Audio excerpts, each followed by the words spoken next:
Assalomu alaykum. Toshkent davlat tibbiyot universitetida hafta davomidagi muhim uchrashuvlar, so'nggi yangiliklar tafsilotlari bilan haftalik yangiliklar dayjesti. Studiyada Marat Yunusov.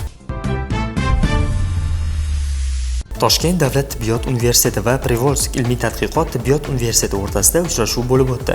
Uchrashuvning asosiy maqsadi ikki oliy ta'lim muassasasi o'rtasida qo'shma ta'lim dasturlarini amalga oshirish, ularni yanada takomillashtirish hamda hamkorlik istiqbollarini muhokama qilishdan iborat bo'ldi. Tashrif davomida Privolsk ilmiy tadqiqot tibbiyot universiteti prorektori qo'shma ta'lim dasturlari talabalari bilan uchrashuv o'tkazdi. Uchrashuvda Nijniy Novgorod shahrida talabalar uchun yaratilgan sharoitlar, o'quv jarayoni, hujjatlarni rasmiylashtirish hamda yotoqxonaga joylashtirish masalalari yuzasidan batafsil ma'lumot va tushuntirishlar berildi. Mazkur uchrashuv ikki oliy ta'lim muassasasi o'rtasidagi hamkorlikni yanada mustahkamlash, qo'shma ta'lim dasturlari samaradorligini oshirish hamda talabalar uchun yaratilgan sharoitlarni yanada yaxshilashga xizmat qiladi. Professor tibbiyot fanlari doktori ko'p yillar davomida ilm-fan va tibbiyot sohasida samarali faoliyat olib borgan Ayupova Farida Mirzayevnaning xotirasiga bag'ishlangan tantanali tadbir hamda xotira doskasining ochilish marosimi bo'lib o'tdi. Tadbirda universitet rahbariyati, professor o'qituvchilar, akademiklar, soha mutaxassislari hamda marhumning oila a'zolari ishtirok etishdi.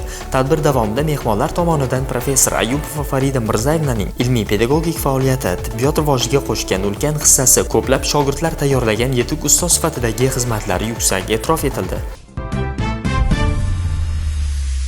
Termizda rektorlar marafoni salomatlik sari 10 ming qadam tadbiri bo'lib o'tdi.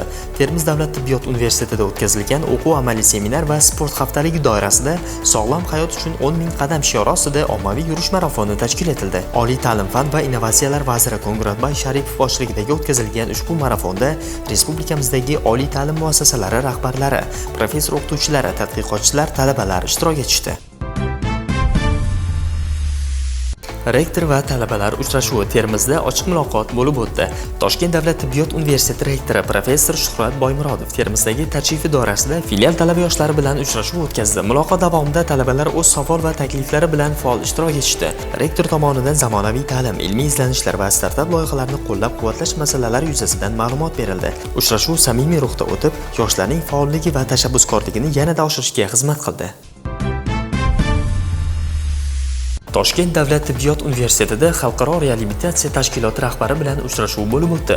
Uchrashuvning asosiy maqsadi o'zaro hamkorlik masalalarini muhokama qilish hamda hamkorlik to'g'risidagi memorandumni imzolashdan iborat bo'ldi. Muloqot davomida reabilitatsiya sohasidagi ilmiy tadqiqotlar, ta'lim dasturlari va amaliy tajriba almashinuvi yo'nalishlari yuzasidan fikrlar almashildi. Uchrashuvda reabilitatsiya tashkiloti prezidenti Kristof Gutenbrunner ishtirok etdi. Tashkilotning asosiy maqsadi nogironligi bo'lgan shaxslarning huquqlarini himoya qilish, ularning jamiyatga to'liq integratsiyasini ta'minlash hamda sifatli reabilitatsiya xizmatlariga bo'lgan imkoniyatlarni kengaytirishdan iborat. Mazkur uchrashuv xalqaro hamkorlikni mustahkamlash va sohadagi yangi qo'shma loyihalarni amalga oshirish uchun muhim qadam bo'ldi.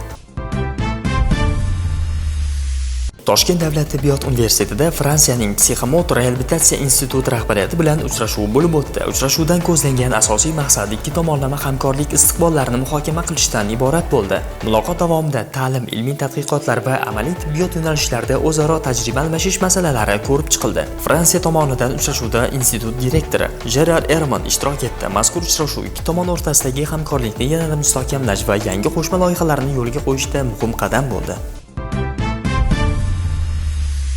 Sirdaryo viloyatida rahbar va yoshlar uchrashuvi bo'lib o'tdi.